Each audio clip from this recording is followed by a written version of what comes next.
Shalom, damai di hati Bapak Ibu, saudara-saudara yang dikasihi dan diberkati oleh Tuhan. Merupakan satu sukacita bagi kami untuk dapat menjumpai Bapak Ibu Saudara melalui channel YouTube kami. Senang sekali kali ini, dan saya seperti biasa ditemani oleh Pak Suami ada di balik layar. Iya, Kami berdoa agar Tuhan kasih kami kesehatan, kemampuan untuk dapat terus membagikan kebenaran firman Tuhan melalui channel YouTube ini. Nah, Bapak Ibu Saudara, saat ini kita akan merenungkan firman Tuhan dalam edisi perenungan MTPJ. ya. Di tanggal 20 sampai tanggal 26 Agustus 2023 dengan tema di sepanjang minggu ini, kenakanlah seluruh perlengkapan senjata Allah, terambil dalam kitab Perjanjian Baru Efesus 6 ayat 10 hingga yang ke-20. Oke, Bapak Ibu Saudara, sebelumnya mari kita berdoa. Bapa, di dalam nama Tuhan Yesus, Engkau Tuhan sumber hikmat dan kekuatan. Kami memuji dan mengagungkan Engkau Tuhan pemilik kehidupan kami. Terima kasih banyak Tuhan untuk apa yang Engkau buat, Engkau kerjakan dalam hidup kami. Membuat kami tiada hentinya bersyukur, bersukacita, memuji, memuliakan Engkau. Terima kasih kesempatan ini kami boleh membagikan kebenaran firman. Kami sungguh mau meminta kepadamu dalam nama Yesus.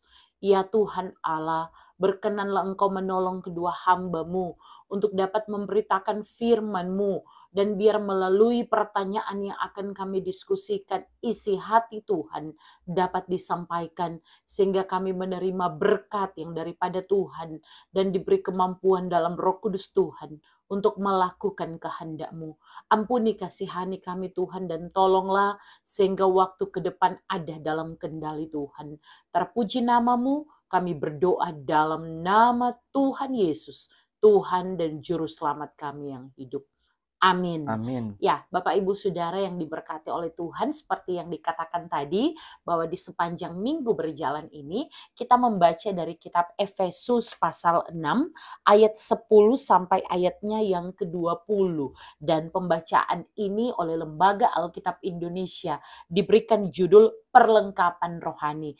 Kami berharap Bapak Ibu Saudara sudah membaca terlebih dahulu teks dalam bagian bacaan ini, agar dapat membuat satu kesimpulan, menangkap apa yang mau Tuhan sampaikan melalui perikop di hari ini. Ya. Nah, kita akan langsung dengan pertanyaan yang ada di minggu berjalan ini. Ya, di sini ada dua pertanyaan Oke. untuk kita diskusikan ya. Yang pertama langsung saja, apakah yang saudara pahami tentang tema kenakanlah seluruh perlengkapan senjata Allah menurut Efesus 6 ayat 10 hingga yang ke-20. Oke, ya Bapak Ibu Saudara yang dikasihi dan diberkati oleh Tuhan, tema minggu berjalan, kenakanlah seluruh perlengkapan senjata Allah. Ini pasti sejalan dengan tema yang juga diberikan oleh Lembaga Alkitab Indonesia, Perlengkapan Rohani. Nah, kita perlu cari tahu dulu tentang kitab Efesus ini ya. Kalau kita membaca, misalnya ketika kita membuka Alkitab, kita menemukan di Efesus 1 ayat 1, dari Paulus, Rasul Kristus Yesus, oleh kehendak Allah kepada orang-orang kudus di Efesus, orang-orang percaya dalam Kristus Yesus. Jadi kita bisa tahu, seperti juga sudah kami jelaskan dalam video kami lainnya, bahwa kitab ini adalah satu dari 13 surat dalam Perjanjian Baru yang ditulis oleh Rasul Paulus. Kalau kita tahu ya, Perjanjian Baru memang dibagi menjadi beberapa kategori, mulai dari kitab Injil ada 4, kitab sejarah ada 1 yaitu Kisah Para Rasul, kemudian diikuti oleh 13 kitab Paulus, ini salah satunya. Dan seperti beberapa kitab yang lainnya, memang kitab ini ditulis oleh Rasul Paulus sendiri sewaktu dia ada di penjara. Dia menjumpai jemaat, dan di sini jelas kepada orang-orang kudus di Efesus sebagai tujuan suratnya. Kita perlu tahu terlebih dahulu mengenai kota Efesus itu sendiri. Nah, Efesus adalah sebuah kota pelabuhan yang sangat penting, terletak di wilayah provinsi Romawi di pantai barat Asia Kecil. Bapak Ibu Saudara yang diberkati oleh Tuhan, sekarang mungkin kita akan ketemu dengan kota ini, yaitu Turki modern.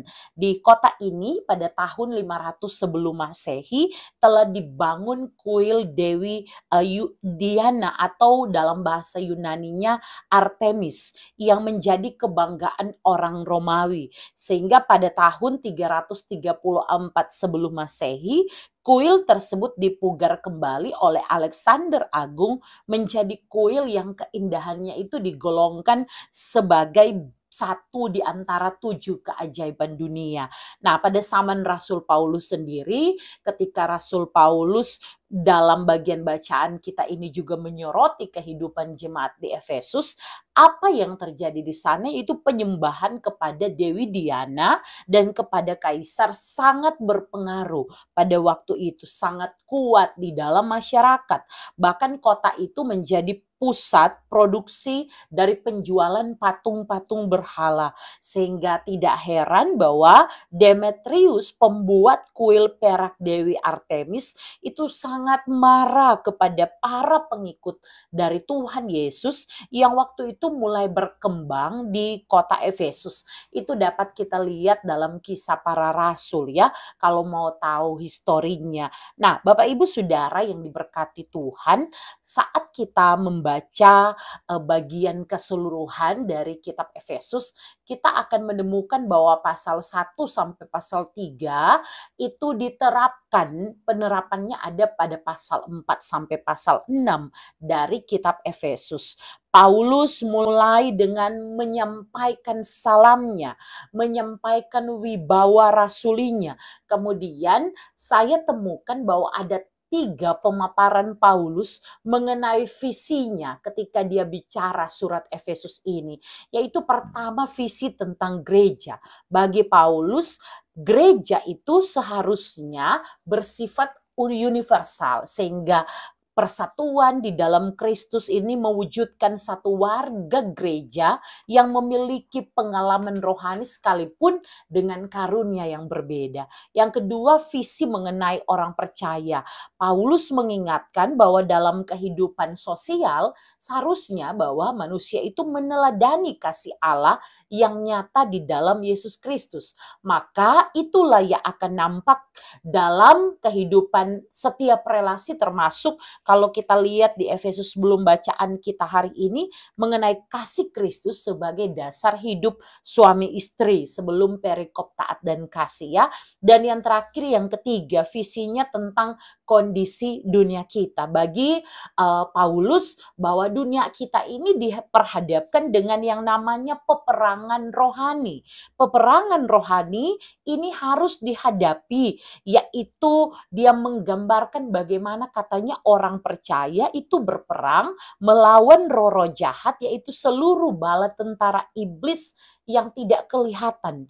Maka karena ini adalah peperangan rohani, maka orang percaya harus mempergunakan senjata Allah, dan ini bukan secara fisik, namun senjata rohani yang tidak terlihat, namun bagi Paulus ini punya kuasa. Perhatikan ayat 10 dari bacaan kita hari ini. Kuatkanlah dirimu, hendaklah kamu kuat dalam Tuhan. Ya, kuatkanlah dirimu. Paulus mengingatkan orang percaya untuk mengandalkan kekuatan Tuhan, bukan kekuatan manusia dalam menghadapi konflik peperangan rohani yang ada. Kemudian lihat di ayat 11. Yang kedua ini, Paulus menyimpulkan bahwa perlu mengenakan perlengkapan senjata Allah.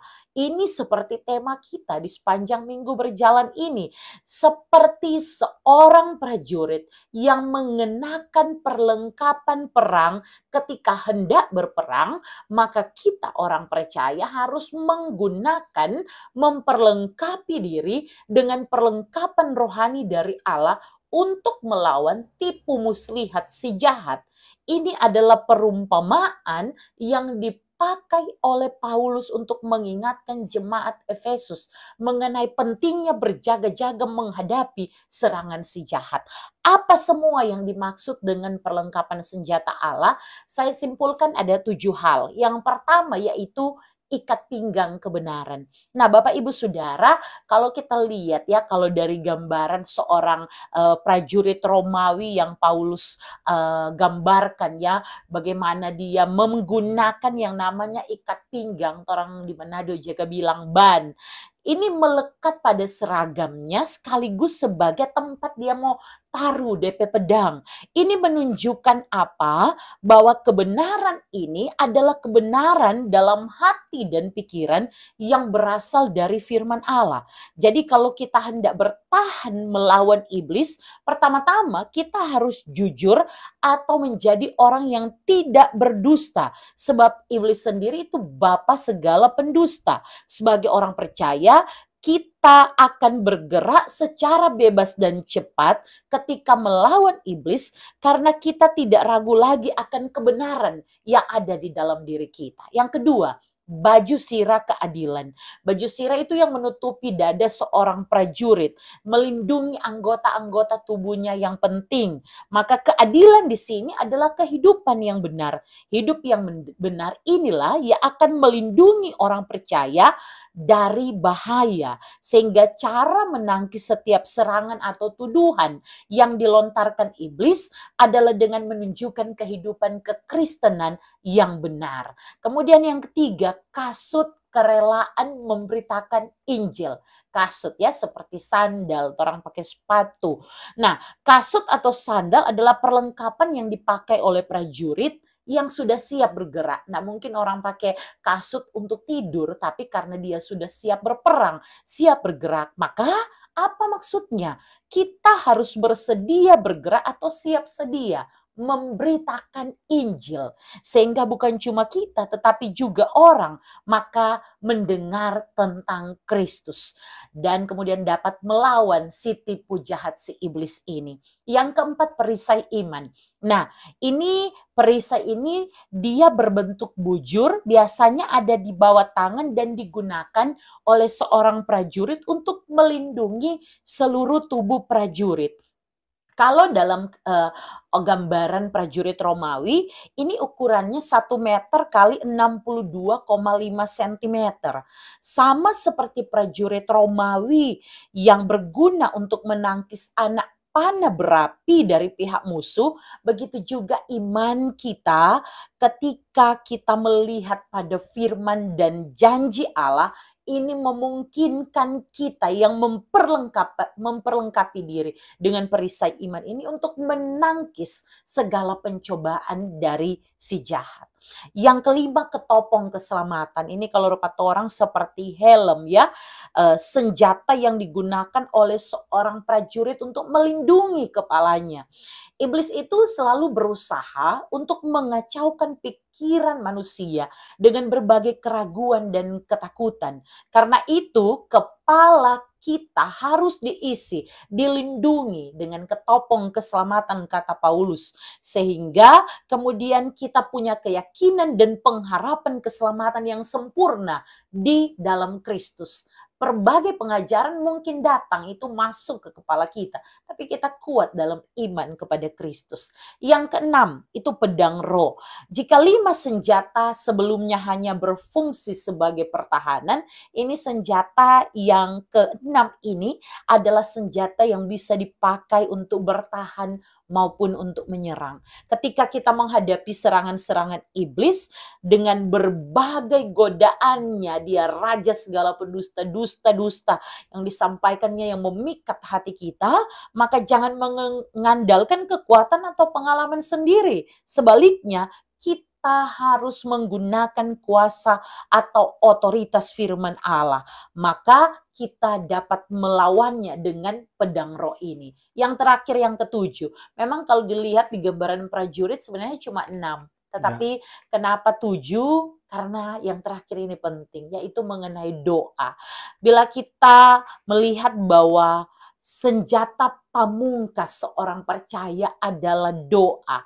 Doa adalah senjata rohani yang membuat stamina rohani kita semakin kuat apapun tantangannya. Maka Paulus sendiri kan kalau kita tahu dalam pengajarannya, dia bukan hanya bilang sekedar berdoa, tetapi berdoalah setiap waktu di dalam roh dan berjaga-jagalah di dalam doamu itu dengan permohonan yang tak putus-putusnya. Maka bagi Rasul Paulus, senjata untuk menyerang balik iblis adalah firman Tuhan dan doa setiap waktu. Itu sungguh-sungguh dilakukan. Maka pertanyaan apa yang saya pahami mengenai kenakanlah seluruh perlengkapan senjata Allah, maka semua ini, 7 senjata ini wajib ada kepada kita yang mengaku percaya kepadanya. Mungkin itu. Ya, saya pikir sudah cukup ya. Oke. Yang lebar, jelas ya, dan tegas disampaikan penjelasannya. Dan kita lanjut pada pertanyaan yang kedua. Pertanyaan yang kedua ini, bagaimana peran gereja baik sebagai individu maupun sebagai institusi dalam peperangan rohani? Oke, ya berarti ada 2 ya pertanyaannya, baik sebagai individu tapi juga institusi ya. Kita adalah gereja itu sendiri, jadi bicara tentang kita. Saya simpulkan ada beberapa hal. Yang pertama, harus ada pengajaran firman yang sehat. Kita sebagai individu, kita harus dapat bertumbuh dengan pengajaran firman yang sehat. Dan kita juga harus punya rasa lapar dan haus akan firman Tuhan itu setiap waktu. Kehidupan rohani kita akan dapat menunjukkan bagaimana kita gereja, saya sendiri sebagai seorang individu, kita dapat berperang dalam peperangan rohani ini. Karena ini bukan perkara yang mudah, bukan musuh yang kelihatan. Tetapi peperangan rohani bisa juga dengan kemalasan membaca firman, merenungkan firman, menghidupi doa dan persekutuan. Maka menurut saya sendiri harus berjuang dengan diri saya sendiri bagaimana untuk punya yang namanya disiplin rohani. Bagaimana untuk dapat selalu rindu akan firman Tuhan. Dan ini akan nampak dalam kehidupan setiap hari. Kemudian doa itu sangat penting seperti bacaan tadi ya. Ketika kita sudah diperlengkapi dengan firman, maka kita juga ingat kita harus hidup di dalam doa. Doa yang akan menolong kita untuk punya senjata untuk melawan si iblis. Dan doa ini bukan cuma doa asal berdoa, mau makan berdoa, tapi punya doa khusus bahwa Tuhan ya. Dan saat ini kan iblis memang pakai berbagai macam cara termasuk di dalamnya media sosial, sehingga tanpa ada benteng yang kuat bagi kita, maka kita akan mudah sekali untuk terjerumus ya, pakai waktu berjam-jam untuk menggunakan media sosial tanpa sadar bahwa sebenarnya ini dipakai oleh si jahat untuk membuat kita kecanduan terhadap teknologi dan melupakan persekutuan. Kita lupa bahwa kita ini harus berdampak bagi orang lain, harus menolong pelayanan orang lain, harus menopang berbagai hal, keluarga kita dan sebagainya. Maka saya rasa secara individu demikian tantangannya, bagaimana kita berperan menghadapi peperangan rohani ini. Kemudian selanjutnya sebagai institusi, dalam hal ini kita sebagai gereja ya. Nah, gereja itu harus memiliki prinsip-prinsip iman Kristen yang serius agar jemaat tidak mudah goyah. Maka bagi saya hal paling pertama adalah pengajaran yang benar. Itu dasarnya adalah firman Tuhan. Di luar berbagai kepentingan, di luar berbagai hal, yang paling utama adalah firman Tuhan. Jemaat harus benar-benar mendengar dengan jelas dalam pelayanan gereja Tuhan bahwa ini bukan waktunya untuk berlengah, karena tantangan kita bukan hanya menyangkut makan minum saja. Tantangan kita bukan hanya menyangkut akan ada musuh yang datang, tetapi terlebih dalam peperangan rohani kita, bahwa si jahat ini akan memakai berbagai hal termasuk kesukaan kita untuk dapat menjerumuskan kita. Maka gereja akan punya yang namanya kekuatan iman untuk menangkis itu karena mereka sudah punya pengajaran yang benar, pengajaran yang sehat. Yang kedua itu gereja perlu melaksanakan berbagai bentuk pelatihan untuk dapat menumbuhkan disiplin rohani yang tadi. Kenapa? Dalam gereja sendiri ada yang namanya pembinaan warga gereja. Ini penting sekali bagi saya. Tapi pertanyaan, jalan atau tidak kita dalam peran kita sebagai institusi. Gereja yang mengelola dana-dana yang ada itu dapat diteruskan untuk kembali kepada jemaat. Jika yang jemaat butuhkan adalah pengajaran, seharusnya pembinaan warga gerejanya jalan, pelayanan pastoral konselingnya jalan. Maka pelatihan, kegiatan-kegiatan seperti ini akan membuat gereja ini selalu aware bahwa dia punya gereja sebagai tempat untuk berbagi, dan dia punya yang namanya kekuatan untuk dapat menghadapi serangan dari si jahat. Kemudian bagi saya penting juga bahwa gereja harus memelihara yang namanya komitmen pelayanan. Pelayanan diakonia, pelayanan kesaksian, wujud dari tugas panggilan gereja selain dari persekutuan. Ini benar-benar harus jalan sesuai dengan fungsinya. Gereja juga bagi saya perlu untuk membiasakan sehingga pelayanan doa dan penginjilannya jalan, maka kehidupan berdoa dari para petinggi gereja, pemimpin gereja ini dapat diwujud nyatakan dengan nyata.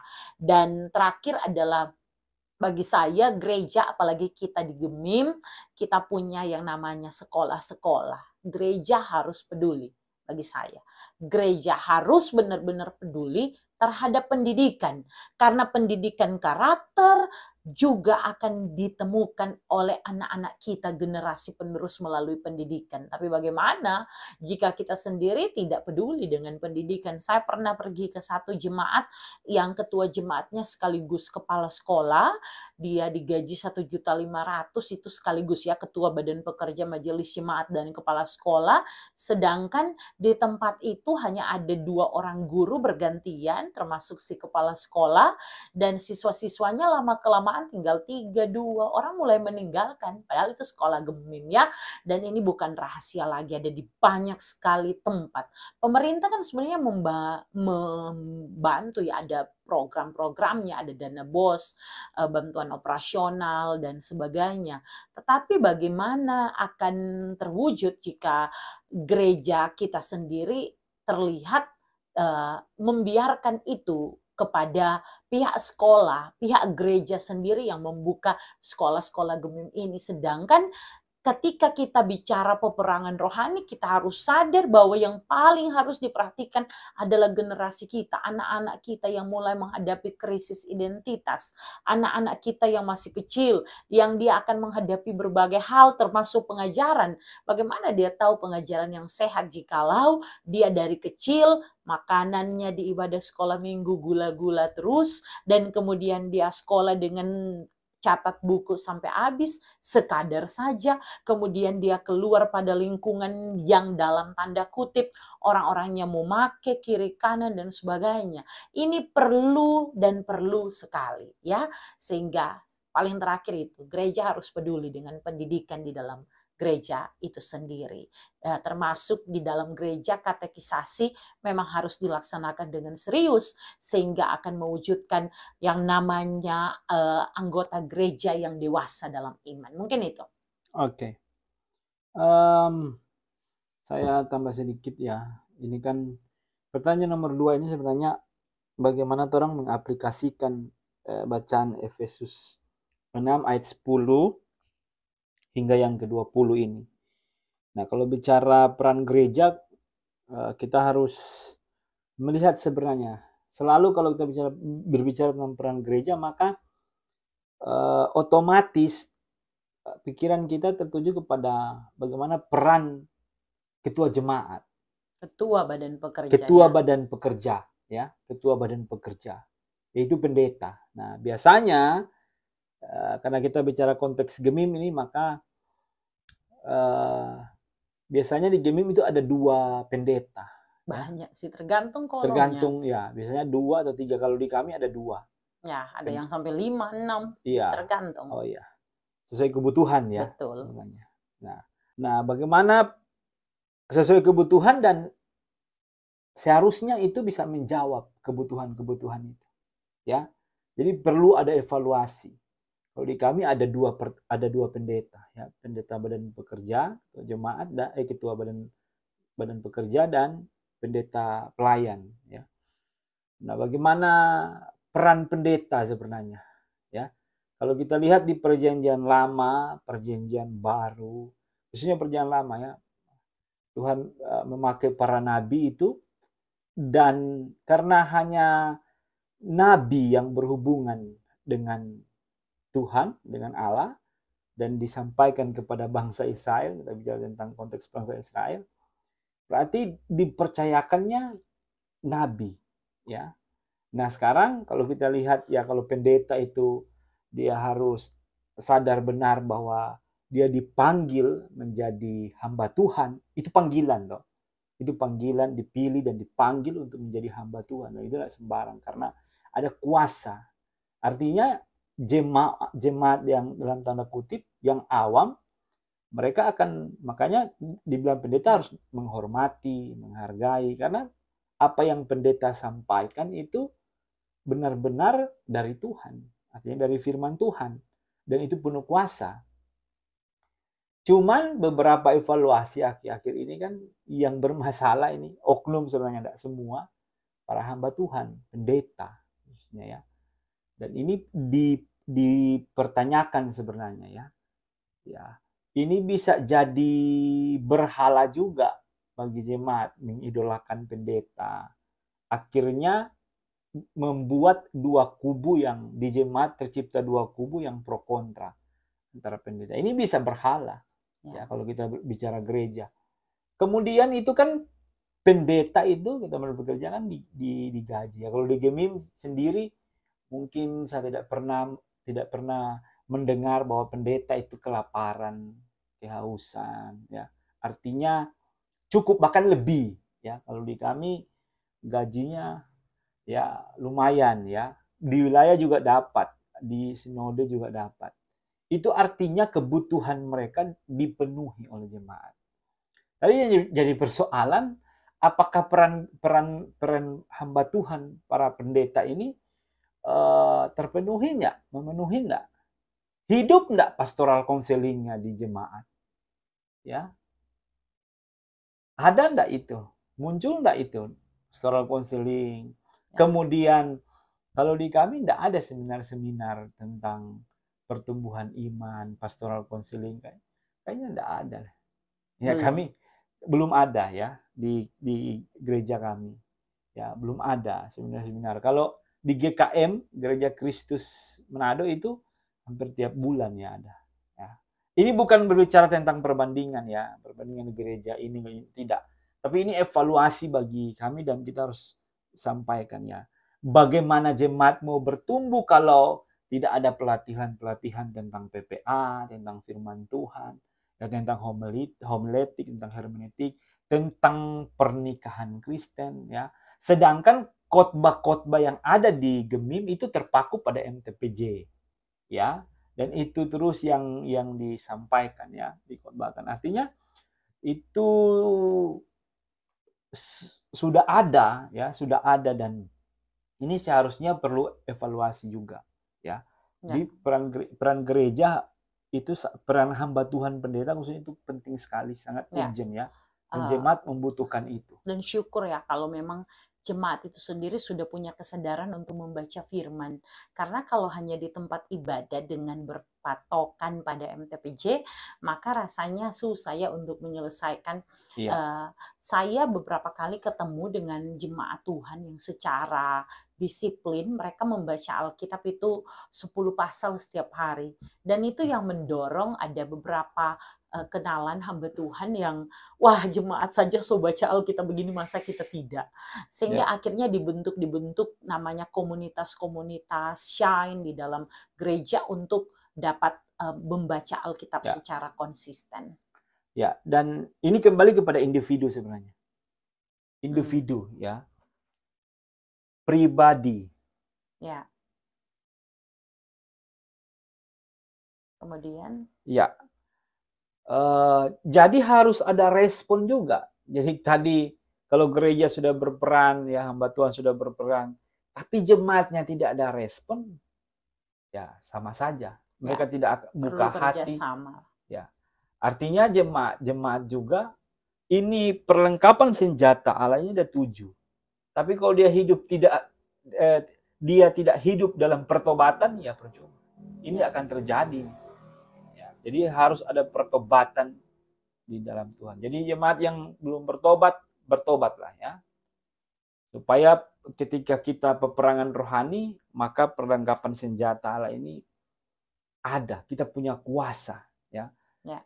Bangun iman, pertumbuhan iman itu bukan hanya dalam persekutuan kolom, ibadah gereja, wilayah.